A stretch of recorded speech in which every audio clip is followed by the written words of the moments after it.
Thank you everyone for joining the session. This is a track session on the cost of salinity. We have 4 presentations, and Ellen is our first presenter.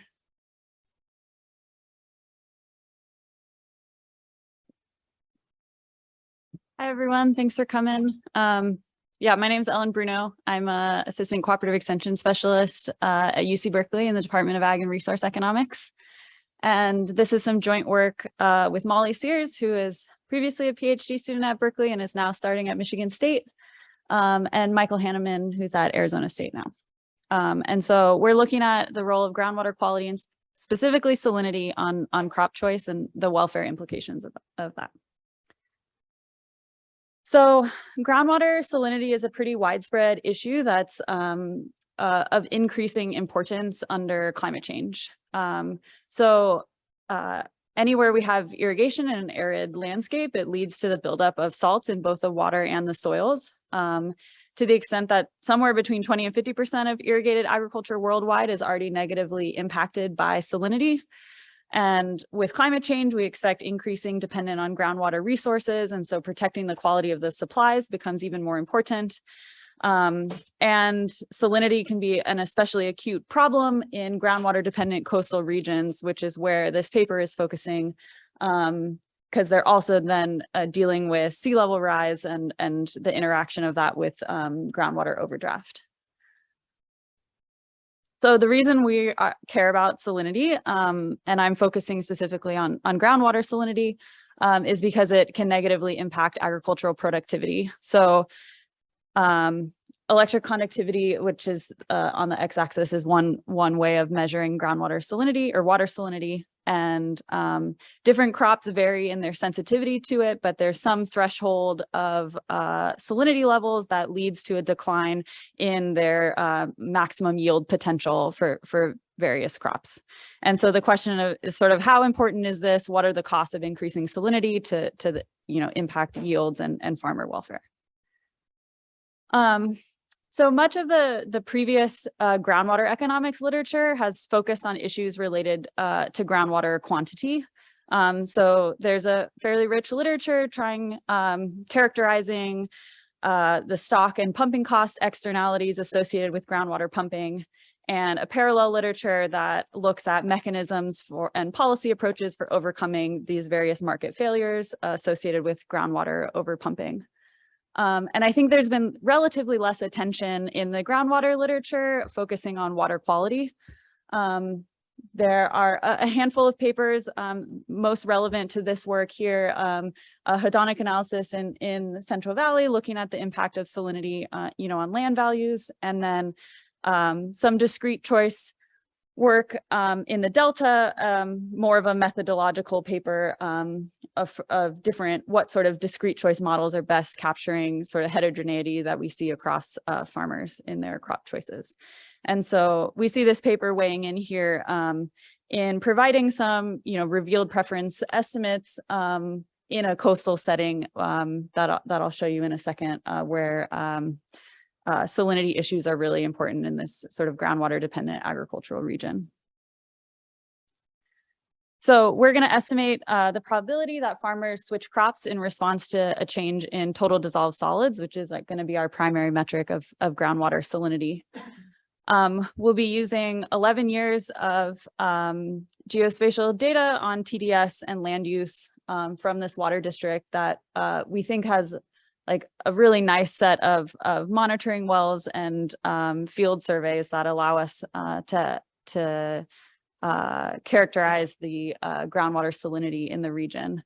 And we'll use this to estimate a panel mixed logit model of crop choice and then simulate the agricultural landscape under different high salinity scenarios. When it comes to groundwater salinity, and I think this is one thing that's different from soil salinity that I think other folks in this session are going to be talking about, there aren't that many strategies to mitigate when it's in your water. You can't flush it with more water. And so one of the primary mitigation strategies is switching crops. And so we think that by looking at the crop switching in response to salinity, that's going to reveal something about the willingness to pay and this welfare that measure that we're interested in capturing. And so that can help inform costs of groundwater salinity and inform policies related to mitigating the salinity problems. So our setting is the Pajaro Valley, which is on the central coast of Monterey Bay of California, a really productive agricultural region of about 30,000 irrigated acres in high value crops. It's the headquarters of Driscoll's. So the area is known for strawberries and blackberries and as well as a lot of vegetable row crops, apples and artichokes as well. Importantly, this region is off the state surface water grid. They're 100% groundwater and located next to the ocean. Their chronic overdraft has led to saltwater intrusion problems. And as a result, that's inspired the water agency in this region to monitor the groundwater salinity pretty closely. And so each maroon dot here is one of the monitoring wells within their network that we use to spatially interpolate the groundwater quality for each parcel in every year of our data. And here I'm showing it overlaid with 2018 land use. Another nice feature of this irrigation district is that they actually conduct field surveys to see what sort of crops are being grown each year, and they digitize those and have shared them for research purposes. So these are the main categories of crops that we're going to be looking at in this analysis. Caneberries are blackberries and raspberries together. Nursery crops, fouled land, orchard crops, strawberries, and then vegetables. It's a composite of a lot of different vegetables. And so we observe these changes happening over time. And the question is, how much of the crop choice is happening because of salinity, and what are those losses? So we've looked into sort of the soil science literature because we want to get a sense of, for the crops specifically in this area, how salt sensitive are they? So this gives a little bit of a sense of the set of crops we're looking at. Strawberries are going to be our most salt sensitive crop, followed by caneberries, orchard crops, and then this vegetable composite category. And then here, just to give you a sense of the spatial distribution of salinity in the area. This is just taking a measure of spring TDS, which we think is the most salient time of the year to be thinking about salinity because it's right before planting. And this is averaging across all of the years. As you would expect, you would expect the highest salinity to be closer to the ocean. Outlined in this black area is a region where the agency's been taking a lot of effort to combat saltwater intrusion by delivering recycled water, treating the wastewater from the urban area of Watsonville in the center and distributing it to farmers so that they would pump less. As a result, we see that the saltwater intrusion issues aren't as bad in that region. And so we're going to control for some of these things in our empirical approach. Okay, so we're conceptualizing this crop choice decision as coming from a profit maximization problem. We're assuming farmers are going to choose the crop that's going to maximize their profits, giving a certain set of features, including the salinity level, crop prices, and other things we might expect to influence profits. And that the probability that a farmer I chooses crop J in time T is if the profitability of that crop exceeds that of all other crops, given the set of conditions that they face. Assuming the error term is extreme value, we can characterize this probability as shown here and estimate it with maximum likelihood.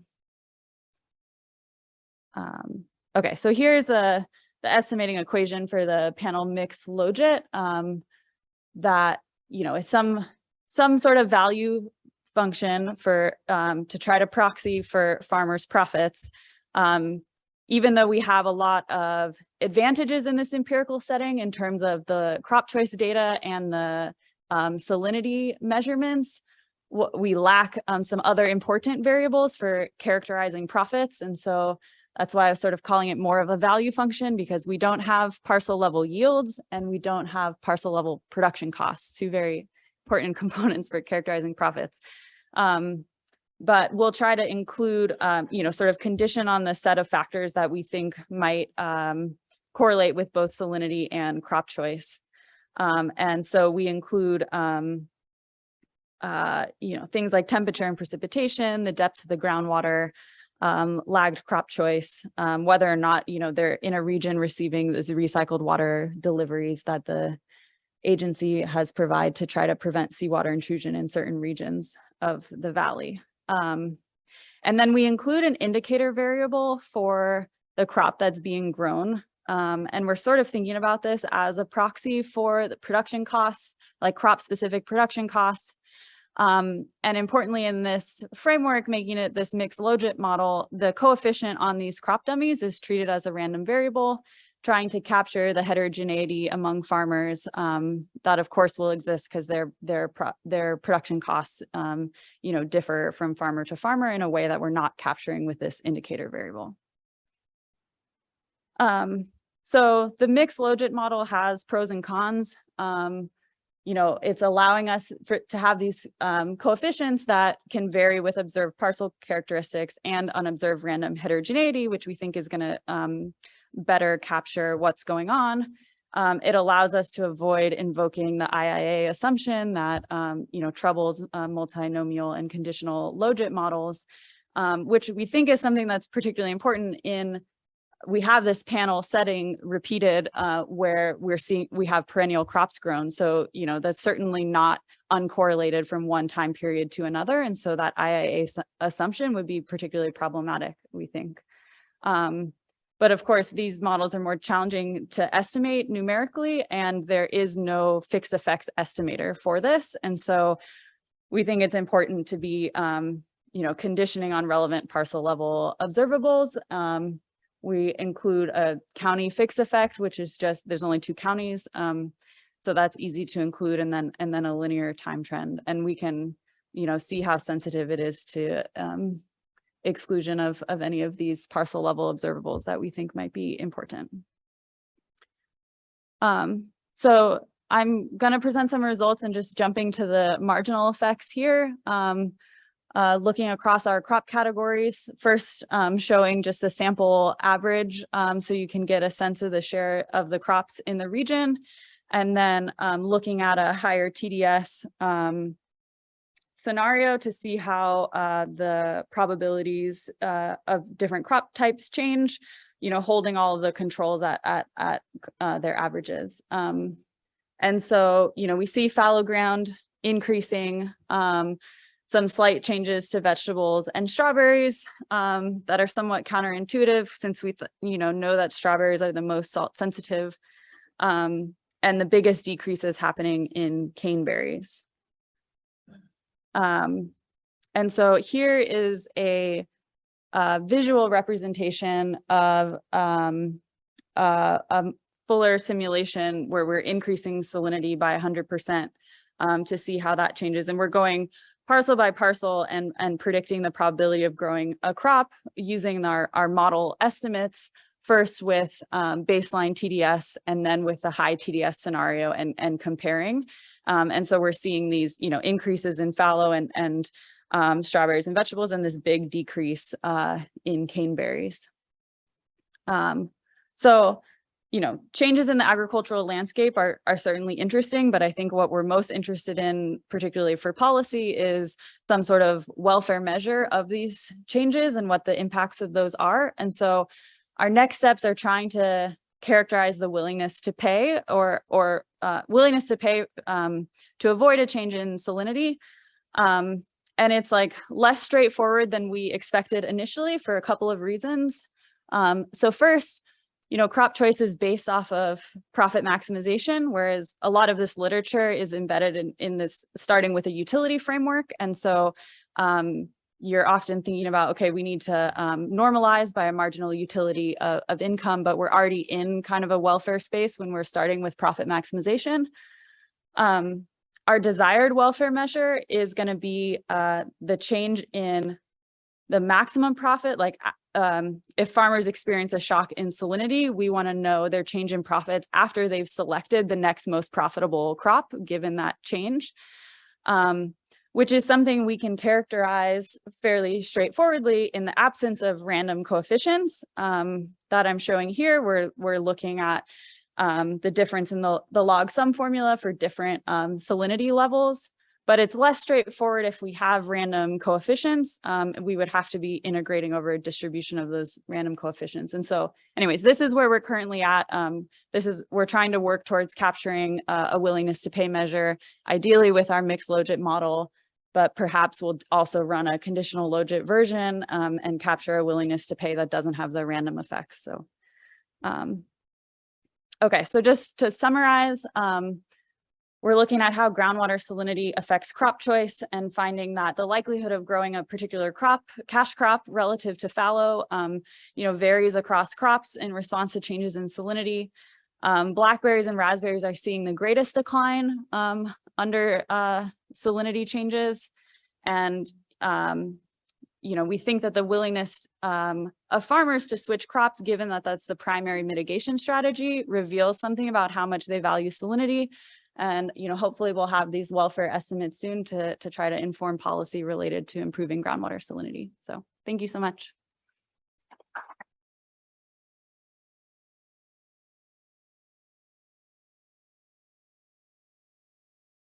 Should I take questions now or, okay. Yeah. Thank you. I love I have a couple questions. So the choice steps for your crops are the ones that you mentioned, not other crops. So farmers are only going to choose between blackberries and raspberries. Yeah, for some of the really small crop categories in the region, we bunch them with similar ones. So yeah, this is the set of options. Yeah, so that's sort of one limiting assumption of this model is, fallowing is the outside option, and this is the choice set. Yeah.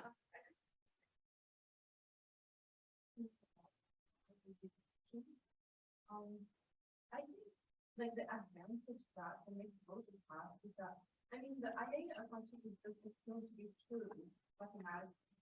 It is like you don't have to invoke it and kind of give an argument for it, but you still have to assume that it's true in the context.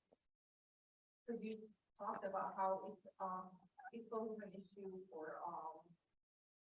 perennial crop versus annual crop. I just think that the AAEA function is still assumed to be true in this context.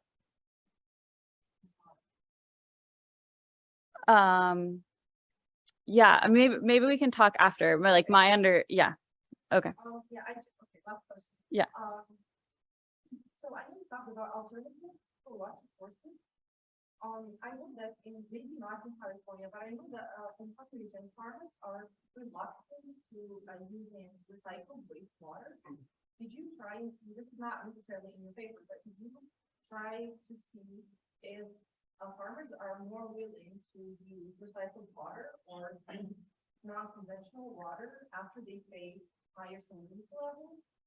Because they can either switch crops, or they can switch to other water sources, which they usually don't want to do, but you can see if they're more willing to do it after facing lower yields, for example, from salinity. Yeah, so in this setting, the agency like prices it differently such that they have the incentive to use it, and they're quantity constrained in using the recycled water. It's a very limited amount, and it's much cheaper than pumping groundwater.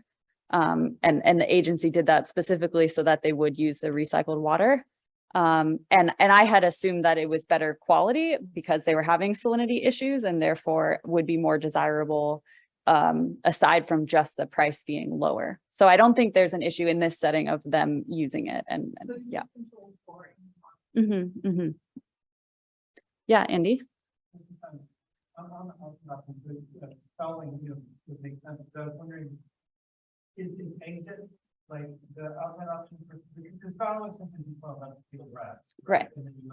And I don't know, do people fallow as a response to salinity? Like what you had, or something like that, maybe, I don't know. Or do people just exit because you can't grow stuff anymore? And should be thinking about that.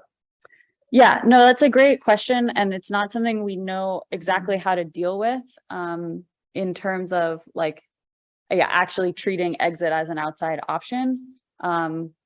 We're seeing fallowing in response to an increase in salinity. And I should do more. And I should do more to try to understand exactly why that's happening. But yeah. Yeah, Gabe. I don't know how you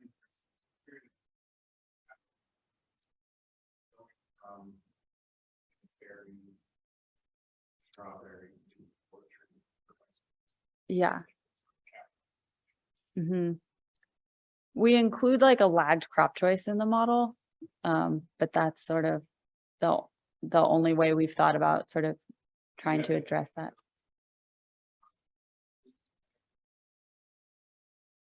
Which crops would make the most sense to that are relatively more salt tolerant to salt sensitive? So my theory, because strawberries and vegetables get rotated together pretty often, and I think that has to do with pest control things, and strawberries are much more sensitive than the vegetables, and so there could be something going on there, but I'm not sure about some of the other crop categories if there are. Yeah.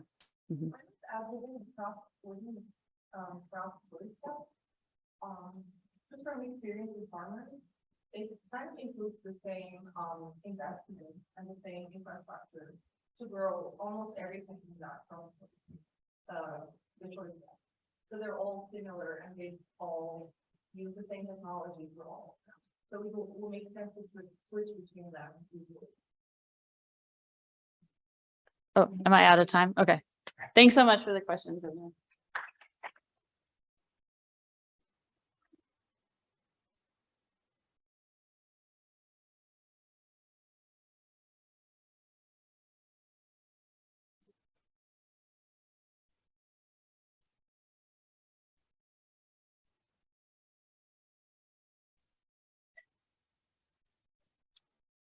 Great. Well, it's awesome to see a big group interested in salinity issues, a lot of familiar faces. This work that I'm going to present is really been led by, been led by Adobe Acrobat. No, thank you. All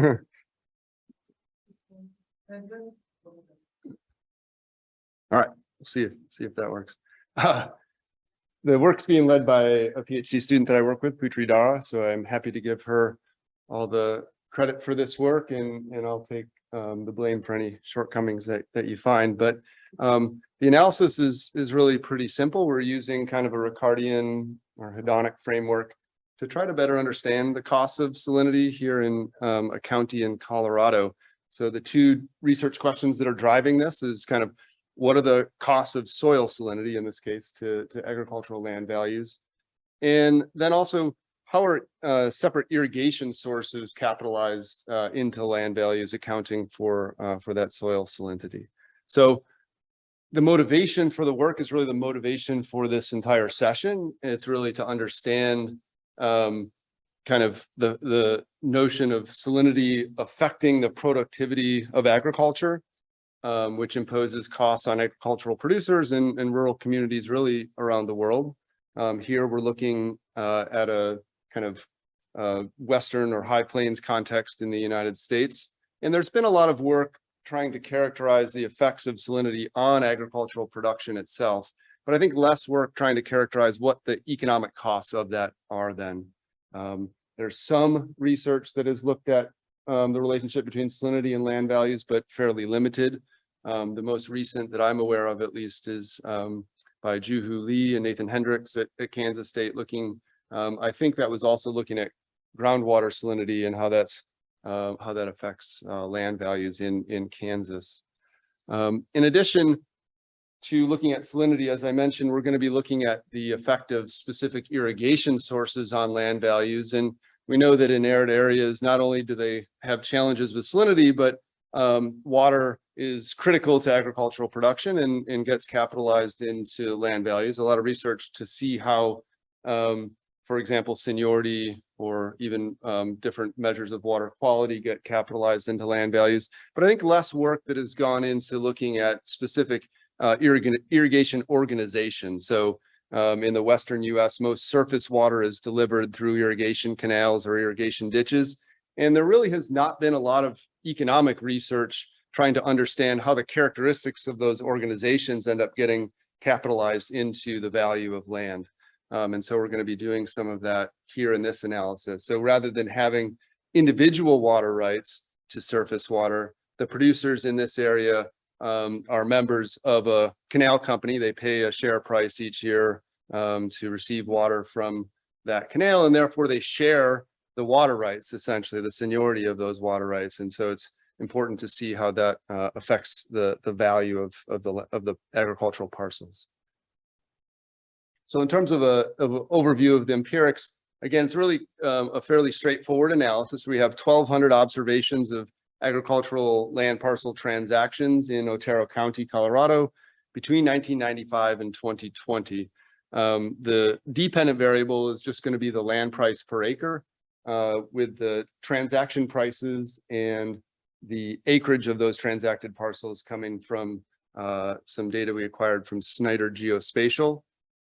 We're going to merge that with soil characteristics for each parcel, with the main salinity variable being the electric conductivity of the soil. We also have composition, slope, available water capacity, and that comes from the Surgo data set. I'll talk a little bit more about that in just a moment. We also have some irrigation characteristics, so we know whether a parcel irrigates with surface water or groundwater, and we know in particular where the surface water comes from, which canal services that particular parcel, and that comes from the state of Colorado. So here's a map of Otero County, Colorado.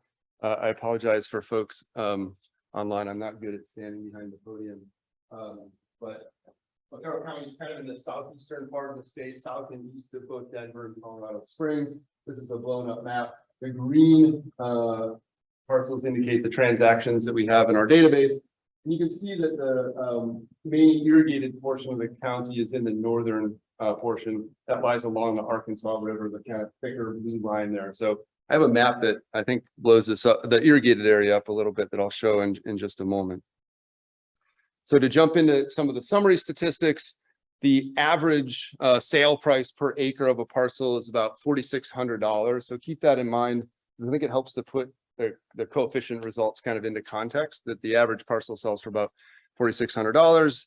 It's about 160 acres, so about a quarter section of land is a typical parcel that transacts. The soil electric conductivity measured in decisiemens per meter, which is our main kind of independent variable, is 1.5 on average, but that's a pretty big range between 0.1 and 10 within the county. And I'll show more about the distribution of that variable in just a moment. Gabe?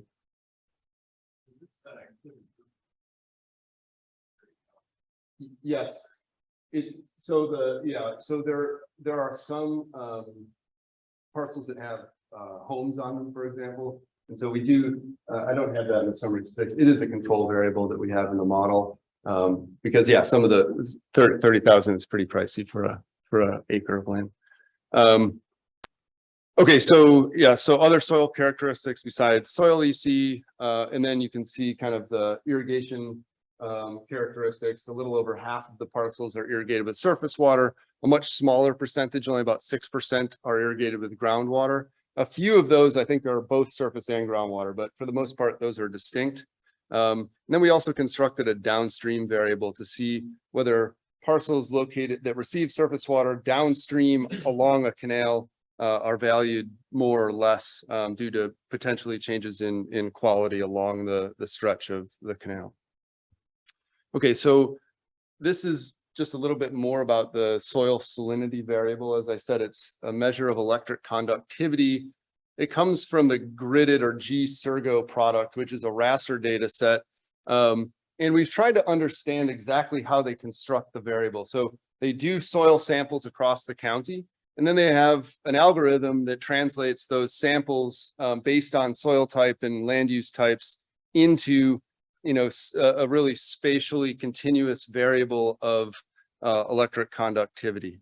Now, it's not a perfect variable. And I think that some of the data that Ellen had would probably be even better than the GSERGO EC data, insofar as soil salinity really is a dynamic soil attribute. And it's something that the NRCS is working to better incorporate into the data products that they offer. Things like carbon, soil carbon, and soil salinity, they change over time. We know that, but we don't have a good sense for how they change. And so a concern would be that the soil salinity measure could be endogenous to, for example, the intensity with which a particular parcel is irrigated and farmed. I think we don't have to worry too much about that particular endogeneity because they're not taking samples from every individual farm, right? It's a kind of interpolated value from soil samples that they take. So the soil salinity measurement on a particular parcel really isn't a function of how intensively that parcel has been used, but it is a static measure. And with that comes some shortcomings for sure. You can see the distribution of soil EC. This is in decisiemens per meter. There are a few that are further out here, but I think about 96% of the sample has a value of less than 5, mostly between say 0 and 3, with a median slightly less than 1. Okay. Now I'll talk a little bit about the irrigation characteristics, and then we'll get into the results. So as I mentioned, there are 7 distinct canals that provide the surface water to each parcel. All of those canals source the water from the Arkansas River. So there's really no difference in the quality of the water at the point of diversion. But as you'll see, there are some variation both in how the canals operate and importantly, how what their seniority is. So here's a kind of summary of the 7 ditches or canals. And the first column indicates how many observations of transactions we have of parcels that are irrigated from that canal. So obviously some variation there. Some canals we don't see many observations from. The next column tells us the maximum flow rate that they have water rights to divert. That also varies. And I will say that some of these canals originate upstream of the county and some flow, outside of the county. But this gives us the flow rate that the state allows them to divert at any given time. And you can also see the next 2 columns, some characteristics about the water rights, the seniority of the water rights that they hold. So each of these canals holds a portfolio of water rights, and that's characterized by an appropriation date, the date when the water right was first allocated, as well as a flow rate associated with that water right. And so the most senior water right, for example, along the Oxford Canal dates back to 1867 in this area. So they've been at this irrigation business for some time. I think a better measure of the overall, like a more holistic measure of seniority, is some weighted average of all of their water rights and flow rates. So we just weight the appropriation date by the flow using the flow rate as the weight, and I've sorted the canals based on that kind of weighted seniority. Again, all of the producers that receive water from a given canal basically share in that seniority. And so as water rights are called due to drought, it's going to be the canals that have the least senior water rights that have to shut down their canals first, right? So there's going to be a value associated with more seniority. And you can see that there is a fair bit of variation from kind of the early 1880s all the way up to 1900 for the Otero Canal. Okay, so now in terms of the econometric estimation, YIT is our dependent variable. It's just the real price per acre of agricultural land. The electric conductivity variable enters quadratically, and then the S is just the vector of soil attributes that we have. The GW and SW are groundwater and surface water indicators respectively, and then a set of other control variables that account for things like whether there's a residence on the property. And then we have year fixed effects as well. So that's going to be kind of the first model that we'll estimate. Then I'm going to estimate a second model that takes out the surface water indicator and replaces it with an indicator for each one of the canals to see whether the canals kind of differentially affect the price of agricultural land. And surprisingly enough, they do. And so we want to think about what is it that's driving that variation. And so we replace the canal indicators with that weighted average seniority date interacted with the surface water indicator. All right, so get right into the results here. EC does have a negative relationship with land values. The quadratic term is positive, which means that it's decreasing in EC, and I'll show you in a moment the marginal effects associated with that.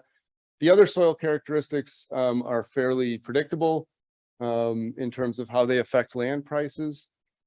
Interestingly enough, groundwater actually reduces land values relative to dry land, which is a bit of a surprise that we're trying to unpack. I think a lot of it has to do with what Ellen just presented, the fact that groundwater has particularly high salinity levels in this area. It's also true that areas that irrigate with groundwater have higher water tables and have bigger problems with waterlogging. So that may be somewhat confounding, trying to understand the effect of actually being able to irrigate with groundwater. It is, yeah. So the surface water indicator is also not very big, right? $500, not statistically significant. And so I'm going to unpack that in just a moment when I look at the different, how the different canals affect valuation. The downstream indicator is negative, suggesting that you don't want to be further down on a given irrigation ditch, likely because most of the water is return flows coming from folks that were irrigating further upstream, so lower quality as a result. Okay, so the marginal effects of the salinity suggests that at the median, the marginal effect is about $1,000. So increasing salinity, a marginal increase in salinity for the typical parcel reduces property values by about $1,000. It's pretty big, right? It's about 20% of the average property price.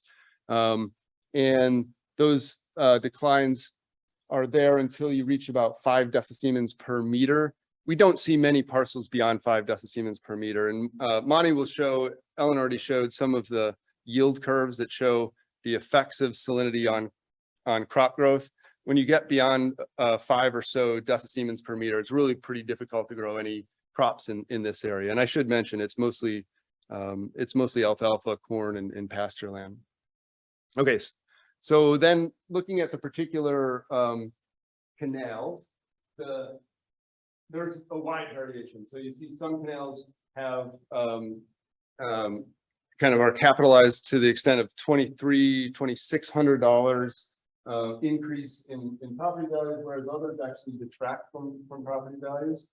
And so the two highest are the Catlin Canal and the Oxford Canal.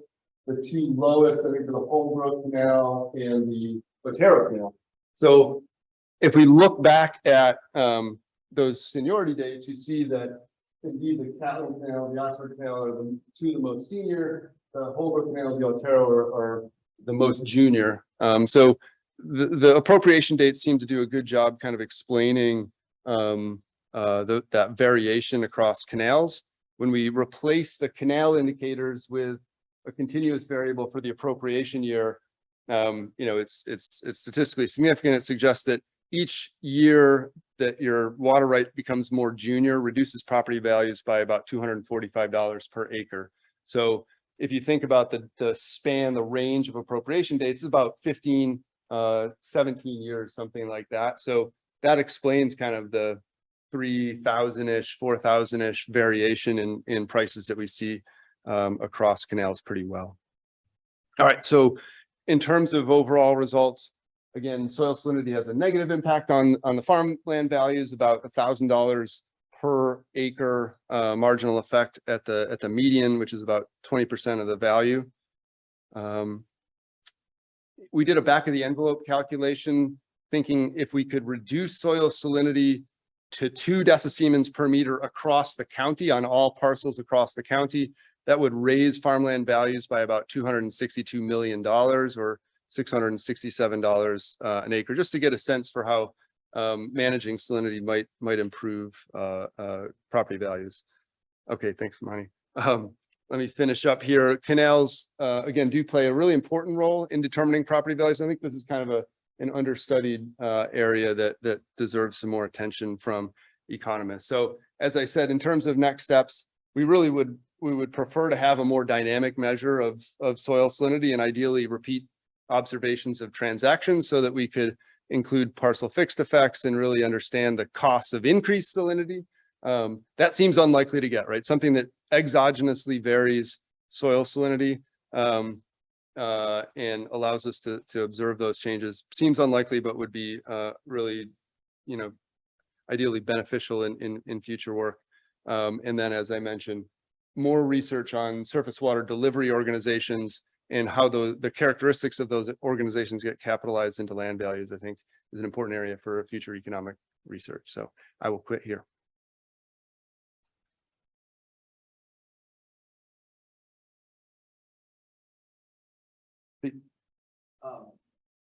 Have you looked at interacting year fixed or time fixed effect with the soil structure as a way to, like, I don't know if is there any salinity from surface water? There is, yeah. And depending on salinity in the parcels, I mean, this Yeah. is where I'm completely ignorant, but might you use more irrigation to have higher salinity? Like, could that?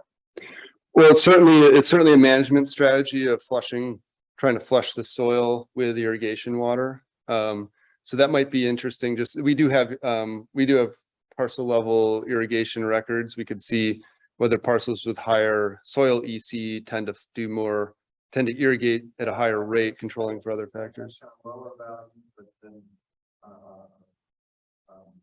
salinity is lower value, but then it could increase the value of water.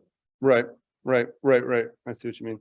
Yeah, and I can't remember if we've tried to look at how stable those the EC coefficients are over time, because I guess you'd expect if the salinity problems are getting worse over time, maybe the magnitude of those. Interested in the time fixed effects by.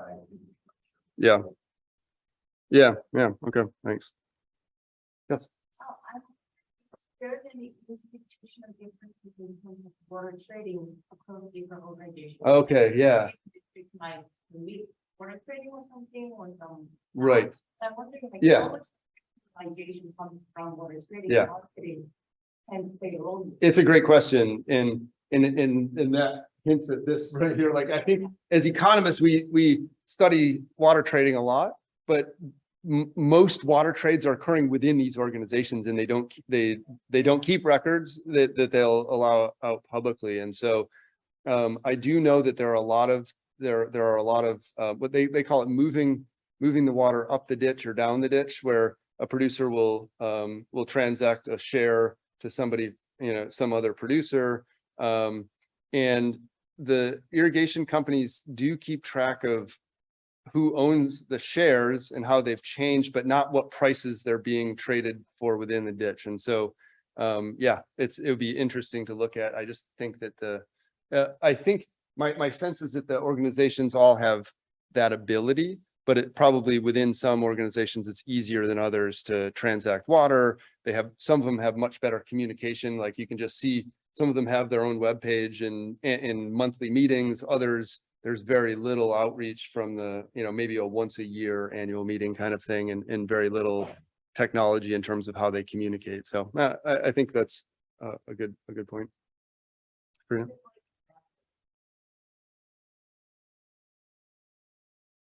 Like, they'll say we're moving it here, but they're not going to tell anyone. That's right. Yeah, they get pretty secretive when you start asking, like, well, do you keep any records on them?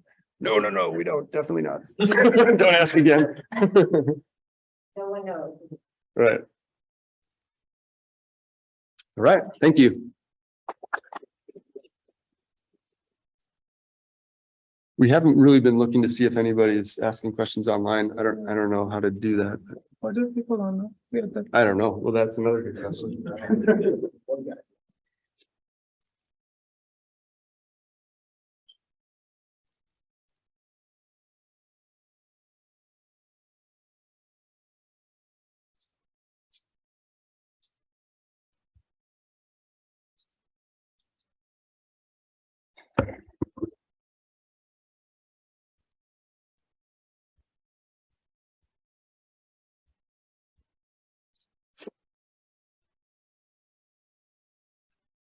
All right, thank you, everyone.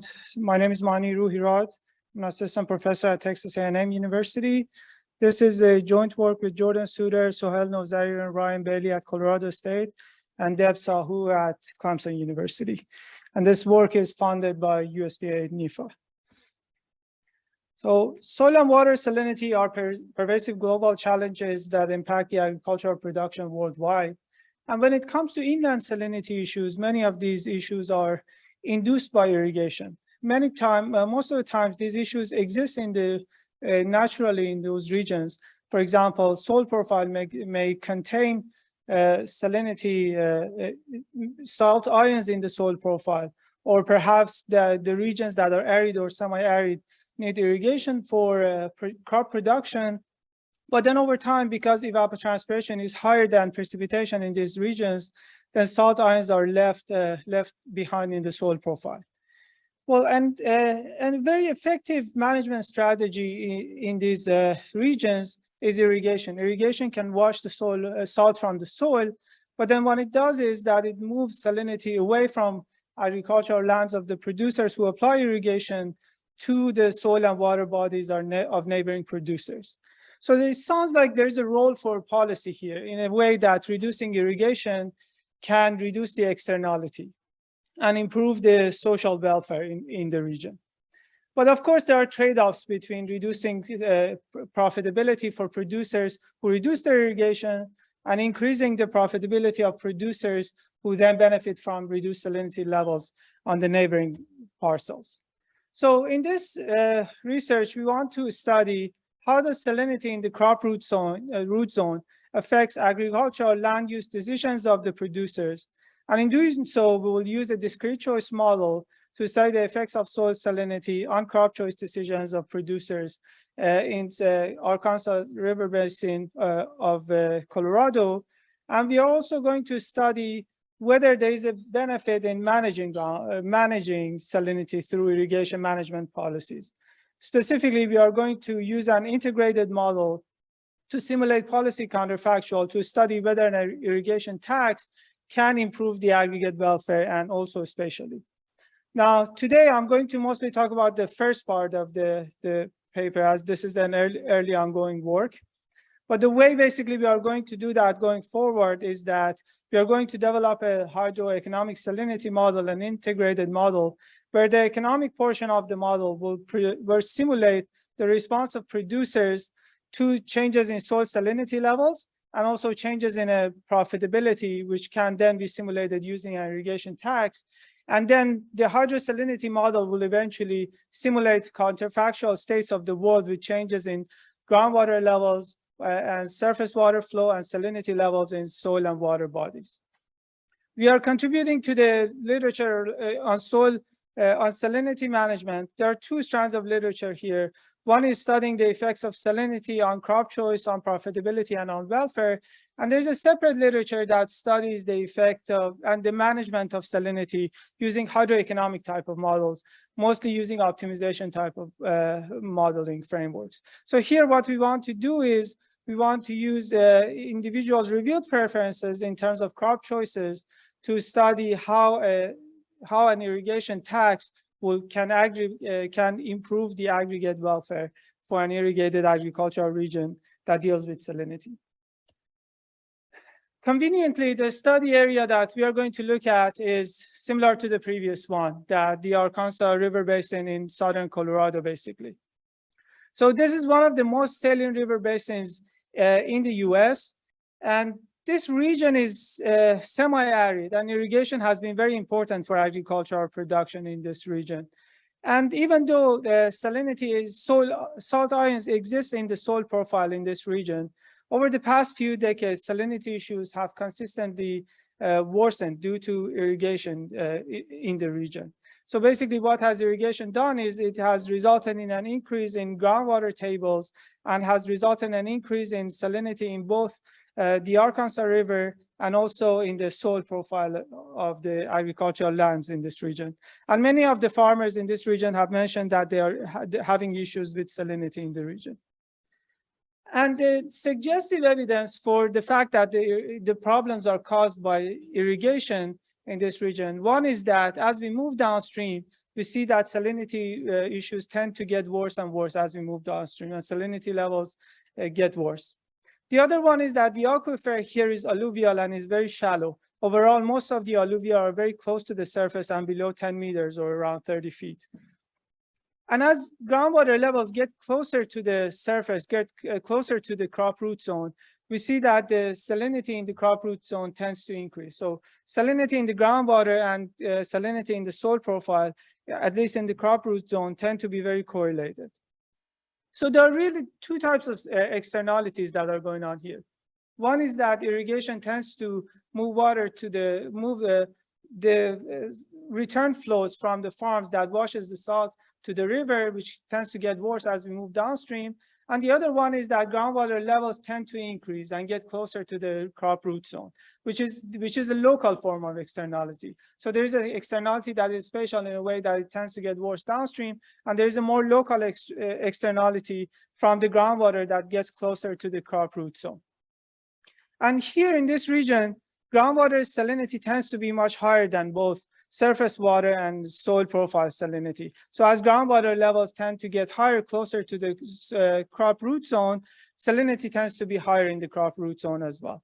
So here we have simulated data for the salinity levels in the groundwater, surface water, and soil crop root zone. These are simulated using the hydrosalinity model that I'll discuss in a little bit later. We can see that overall, the groundwater EC, or electric conductivity, which is a measure of salinity, it is much higher than surface water and soil profile salinity. You can see that groundwater salinity is decreasing overall over time, but this is mostly driven by a few areas around in the corners of this region. Overall, salinity tends to be very stable in the region. And then we also see that salinity in the root zone tends to respond a lot to weather variation. So in the years that the weather is dry, the amount of water in the crop root zone tend to be less, and salinity tends to be much higher. And in years that are much wetter, the soil profile tends to have more water, and the saturated electric conductivity or salinity that matters for crop production tends to be lower.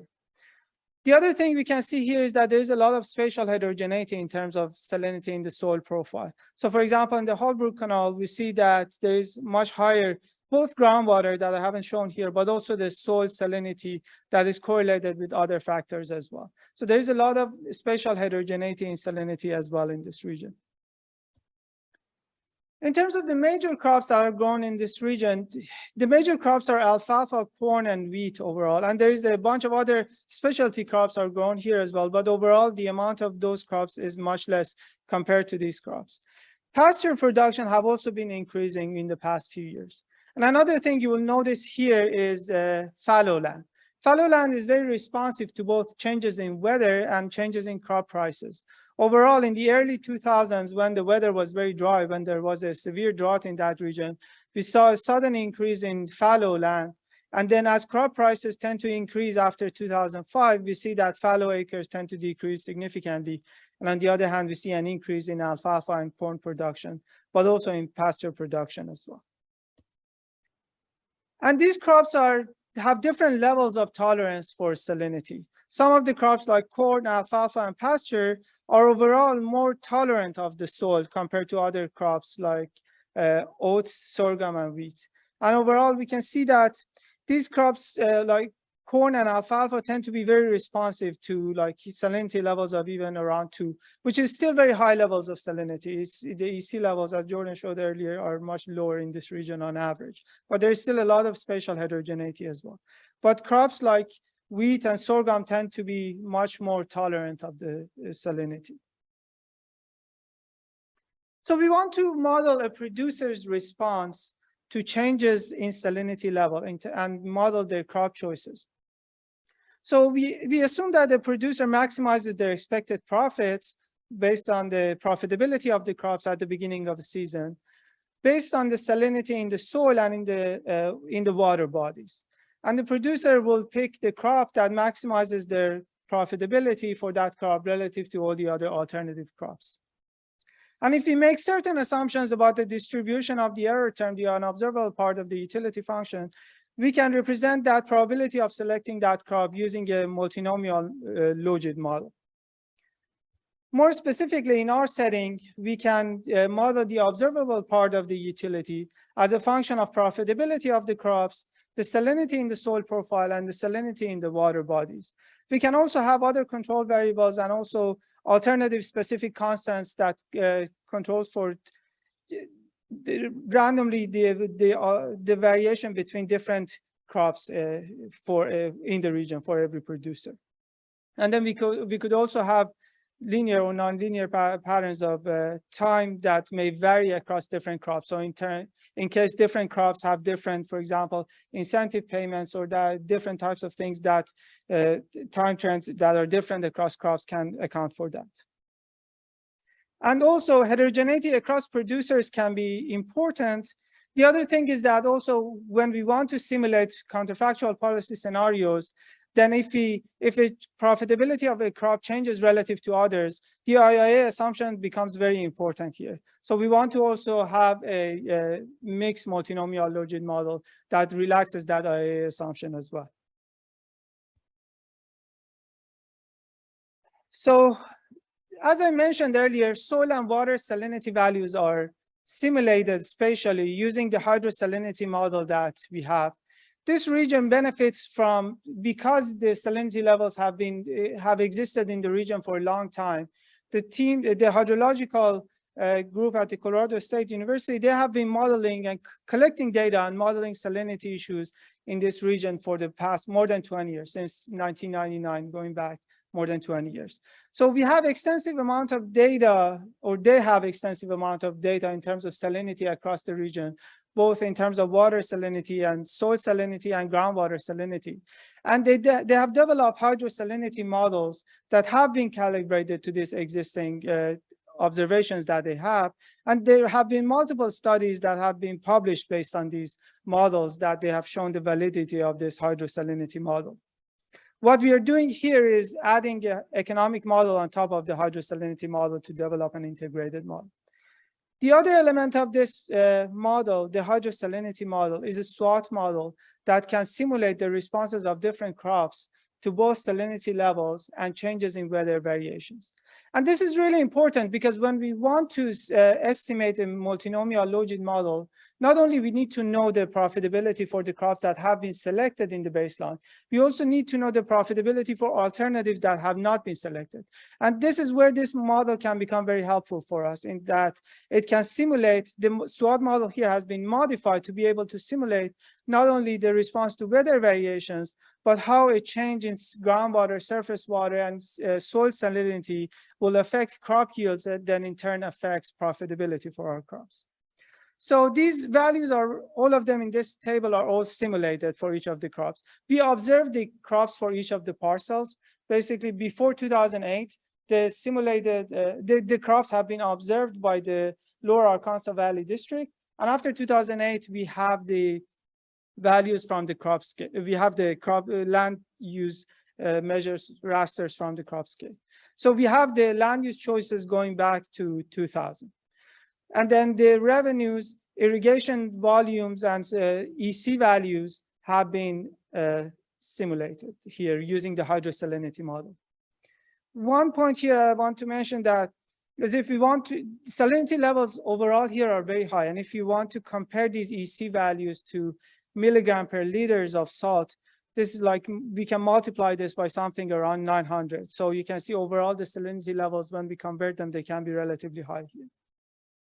What we observe here is that crops like alfalfa and corn, and also wheat, overall their profitability is high in this region, but they're also very irrigation intensive. What this means is that if we have a policy that will reduce profitability of these crops relative to the alternatives, then that will reduce the irrigation externality, because the externality is created by irrigation. So if there's a tax on irrigation that reduces the profitability of this irrigation intensive crops, that is expected to improve the aggregate welfare. So in terms of the results, I'm going to show the effects of profitability on crop choice in the first two columns, and then the effect of profitability and salinity, and then in the last column, the interaction between profitability and salinity. And all of these columns here include alternative specific constants, but include different specifications. What the first two columns show is that the crops that have higher profitability are more likely to be selected in a given year. And this is very intuitive and seems very straightforward, but it's good for us because then we are going to simulate an irrigation tax going forward, which will reduce the profitability of the crops, which will then be able to reduce the irrigation volume and reduce the crop choices and reduce the irrigation externality and improve the welfare ideally. What else we see in columns 3 and 4 is that compared to fallow production, when salinity levels in the soil profile increases, we tend to see the probability of these alternative crops compared to fallow land being produced, all of them will decrease. Meaning that if salinity levels increase, we tend to see the higher probability of fallow land, which tend to decrease profitability. On the other hand, if we manage irrigation and we reduce salinity, we tend to see an increased profitability of production crop being produced compared to fallow land. And in the last column, we may expect that in the areas where salinity is higher, they already adjusted and there may be very little effect from a policy, from an irrigation tax to affect irrigation and crop choice decisions. But in fact, what we see is that this is not the case. In areas where salinity is higher, we actually tend to see slightly higher responses to revenue, to profitability, which then tends to signal responses to taxes. I'm out of time, but I'll just say that the mixed multinomial logit have very similar results in terms of the direction of the coefficients. What else we tend to see here is that there is significant heterogeneity across in terms of response to profitability across the producers. So this spatial heterogeneity tends to be important that we need to explore further as we go forward. But we will consider this heterogeneity in response to profitability. In conclusion, what we observe is that higher profits tend to increase the profitability, to the probability of a crop being selected, which means that if you have a tax on irrigation, that will reduce the profitability and reduce the probability of crop that imposes greater externalities to be produced. On the other hand, we see that higher salinity levels in the soil profile tend to decrease the probability of a crop being produced, which means that if we reduce the salinity levels, we may expect to increase the probability of a crop being produced compared to the fallow land, which tend to increase profitability of production.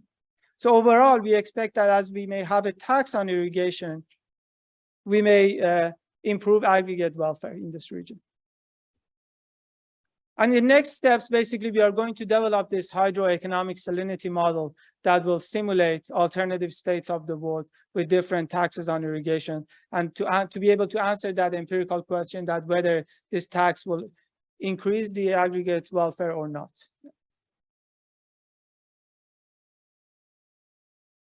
Thank you.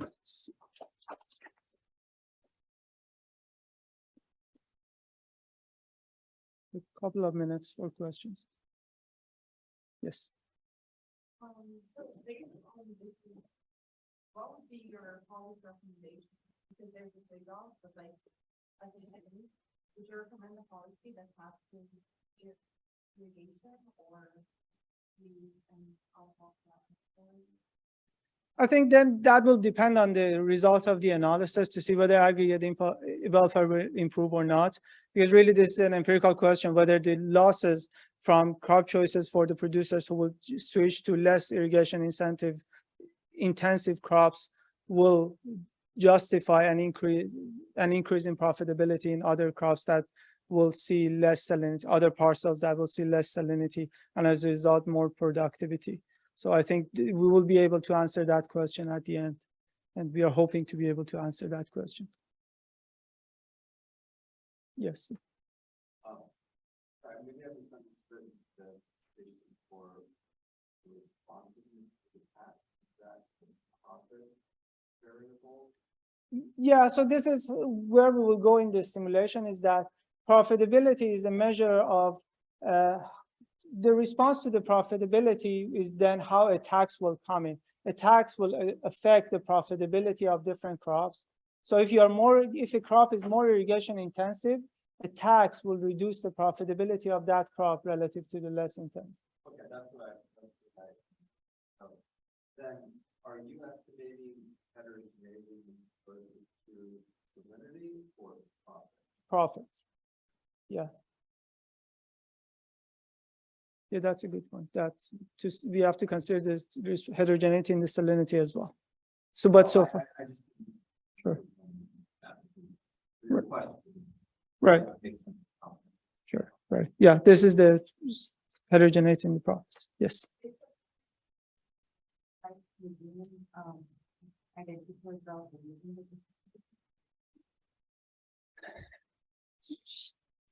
Yeah, that's a good question. So right now we are not considering a specific irrigation price right now.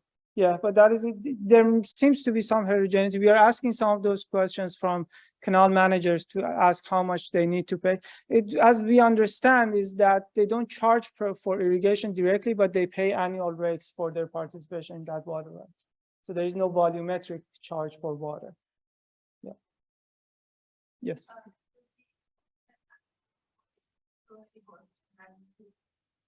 Follow near the.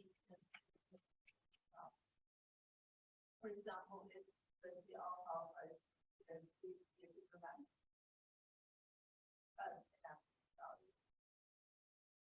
I guess if you were to solve the formula there. Yeah, that's.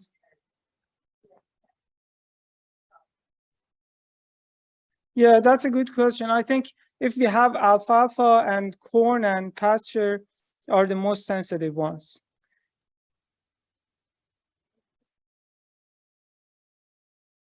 Yeah. So, yeah, this is sorghum and wheat tend to be less sensitive crops. Yeah.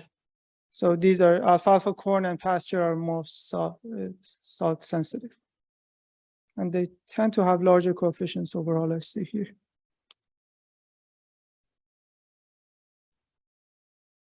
Yeah. Right. Thank you.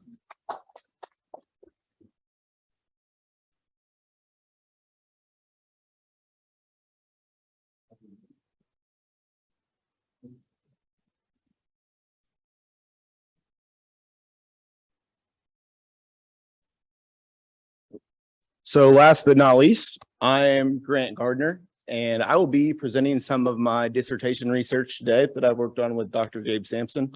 And we have been exploring how irrigation behavior coordinates with irrigator perceptions of water quality.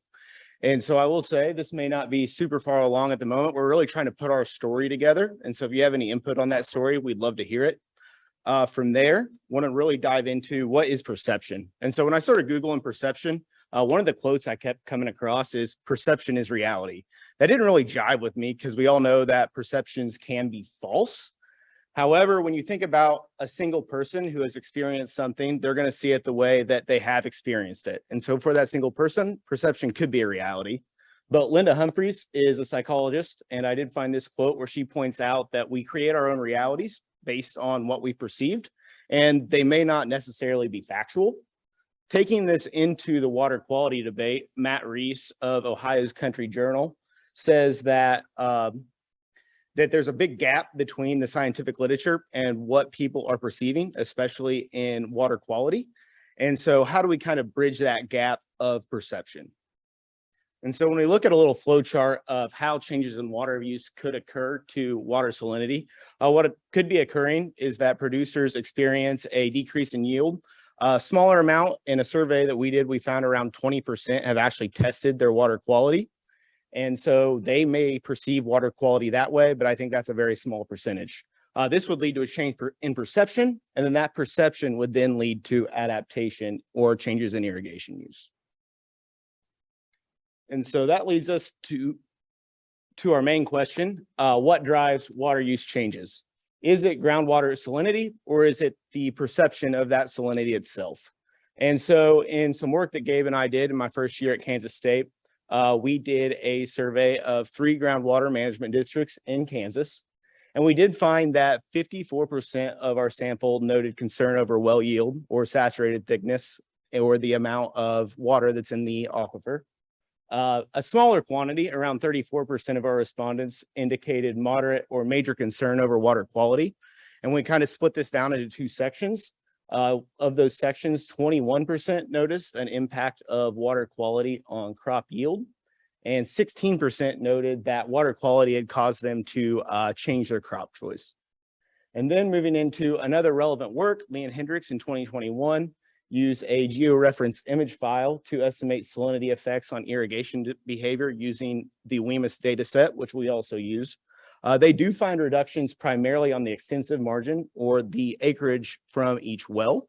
And then they also find some reductions on the intensive margin or the amount of water that's being applied from each well to the crops. So looking at some of our data from 2020, this map shows the impact of water quality on crop yields. And so the black dots actually indicate the producers that had a moderate or major concern over the impact of salinity on their yields. And so we really want to point out that these are very localized, especially the black dots. And so that water salinity is especially a localized issue. And so if there are changes in water, changes in yield or changes in water use, these could be driven by these people that have the perception that water quality is degrading and it's affecting their yield or their crop choice. The next map is very similar. It just shows that smaller quantity of people that indicated that they have changed their crop choice due to water salinity concern. So our main question is, are there measurable differences in irrigation behavior for producers having water quality concerns? We explore this on the extensive margin or the number of acres for each number of acres irrigated for each well, the intensive margin or the depth of water that's applied per acre, and also the indirect intensive margin or crop choice. And the way that they would do this would be changing to a higher salinity or a more tolerant or a more saline tolerant crop. And then this could affect the water use that they use depending on what crop it is. If you look at the crops in Kansas, most of the saline tolerant crops would use less water. And so we hypothesize that producers with salinity concerns irrigate less on the extensive and intensive margin than producers without concern. Further hypothesize that producers with salinity concern plant more salt tolerant crops. And so mainly what this would mean in Kansas would be that they would plant less corn and move to other crops because corn would be the crop that is the most susceptible to saline water. And so the data we use for this project, we do take our survey responses from 2020, which collected water salinity perceptions. This included questions on water salinity concern in general, whether it affected their crop choice, whether they have noted an impact on yield, and then also their concern on saturated thickness or the depth in the aquifer. We combine this with well data from the WEMIS data set, and from there we take the water use data, acres irrigated, and crop choice data set per each well. We do use a panel from 2009 to 2019. We take all of our climate data from PRISM, our soils data from Surgo. We do estimate saturated thickness. We did this by averaging saturated thickness on 5-year intervals and then interpolating the estimates. Then we use linear splines in between those 5-year segments. In our crop choice model, we also use lag crop prices, which have been normalized using CPI. So looking at our methodology, we estimate irrigated acreage using the above equation. These are very similar, so I'll run through the first one and then just note any changes. And so our first estimating equation, IAIT, is the irrigated acreage. And then our independent variables would be SI, which is a vector of our concerns. The way that we code these is they were asked as Likert scale questions, and we do code these as dummies. XIT is a vector of our soil and our climate variables. Lambda C is just county dummies, and tau T would be year dummies, and mu IT would be the year term, the air term. Water application depth is estimated very similarly. We just swap out that irrigated acreage for our water application depth, WIT. This is measured in inches per acre. Following that, we do have a crop choices estimation, and so we do use we do this in a SIR framework. AIJT would be J would be the crop choice. And so J is the crop choice at well I and year T. And then we do use all the same controls. However, we add in that lag crop price because we do think that this would affect the crop choice in the next season. And so moving into our results, this is kind of where our story unfolds, and really looking for a little bit more of an explanation here. We do look at, if we look at just quality concern, or starting with well yield concern, we do see at high levels of well yield concern that these people are irrigating less acres, which would be expected. Moving up to just quality concern in general, something that's kind of interesting is that at that high level, we do see that more acres are being irrigated per well. And so when we kind of break this down to the Likert scale questions on quality affected crop choice and quality affected yield, we kind of see something opposite occurring. I think that's pretty interesting. And so the producers that said quality had affected their crop choice, they are watering, or they are irrigating more acres at a high level of concern, where we see the opposite occurring when the producers noted that they were most concerned about quality affected yield. And so kind of what I thought would be unfolding here, I'm really happy with the way that kind of the quality affected yield story is unfolding. However, we are seeing a little bit of, I'm not really sure where the quality affected crop choice is going. And so with the quality affected crop choice, that higher level, something that I really thought at the beginning could be happening would be that as they are planting other crops, they might be using less water. And so they're able to irrigate more acres from that well. However, as we move forward, we'll kind of see that that doesn't hold. However, when we look at the quality affected yield, this does make sense to me because we do see that something that could be happening here is that they are retracting on the acres at each well. This is what Hendricks and Lee found too. And so this allows them that they could put more water on that smaller area. Next, we'll look at irrigation depth. And so looking at, we see kind of the same results here, and that there's higher levels of well yield concern. We do see these producers using less water. When we look at quality affected crop choice, however, this is kind of didn't jive with my last story, is that we do see at those higher levels that these producers are actually using more water. When we move to quality affected yield, though, we do see that their water application is declining. And so this means that possibly these producers are irrigating less because they don't want to add that salinity to their crops and have it affect their yields. And then finally, looking at results on crop choice, I'm going to start down here at well yield concern. We do see that concern over well yield has it leads to decreases in corn planting, sorghum planting, and wheat planting.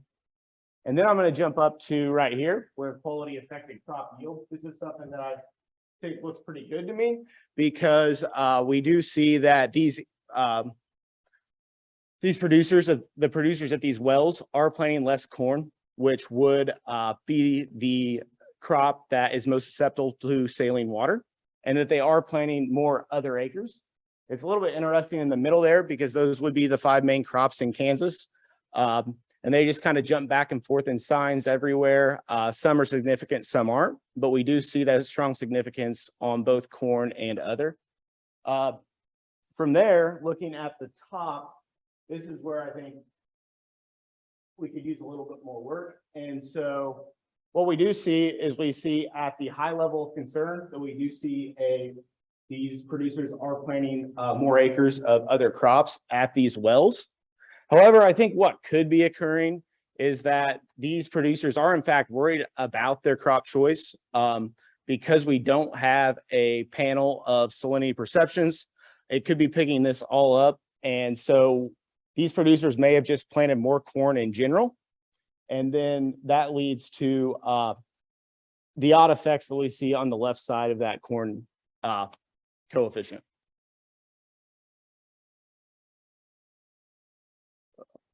From there, I can move into some of our conclusions, definitely very preliminary.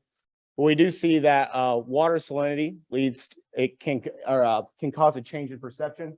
These can be perceived in two different ways and adapted to in different ways. And we do think that changes in crop choice and changes in yield are perceived differently and possibly reacted to differently. And so on the extensive margin with changes in crop choice, we do find that these producers are watering more acres per well.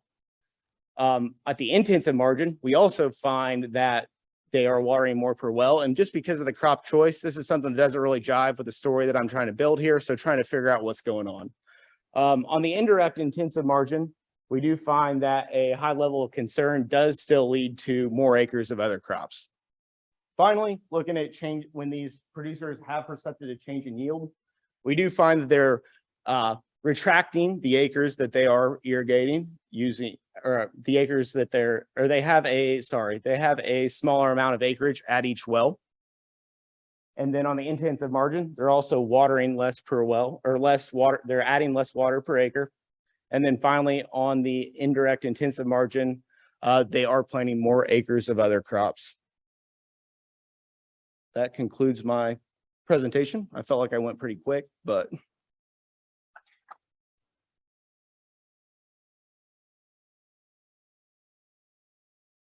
I'll open up for questions.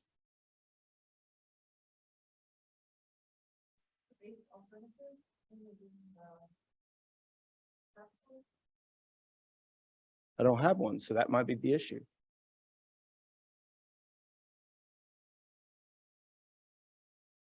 I was wondering if you have any other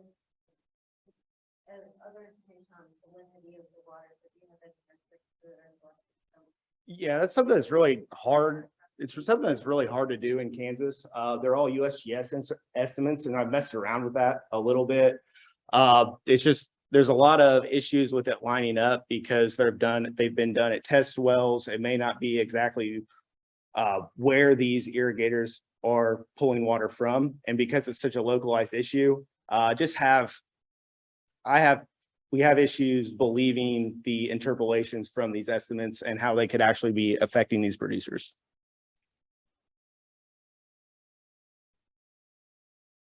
You might be able to do more with the well yield though, or well capacity, to see how well the perceptions line up with the measurements of well capacity. I'd just be curious as a baseline to see how well producers can diagnose their own challenge associated with capacity, and that might pertain to salinity as well. Yeah. Thank you.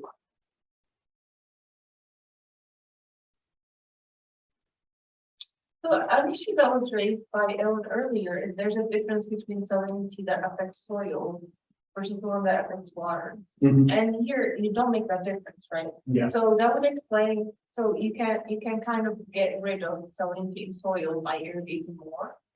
You could wash it down deeper into the soil profile. Yeah, why One do thing you that get could occur. big thing when they perceiving that it's an issue with water? So The survey was focused on irrigation water, not focused on soil salinity. So I agree that, so these predictions could be somewhat indeterminate, and so you could have a salinity concern, and then that might actually cause you to irrigate more, because you flush it out of the soil. Or you want to avoid salt buildup, and so you irrigate less. But this survey and the perceptions are focused on irrigation water. So the question that was asked is, do you think there's salinity in the water that you use to irrigate, but not in the soil? Yeah.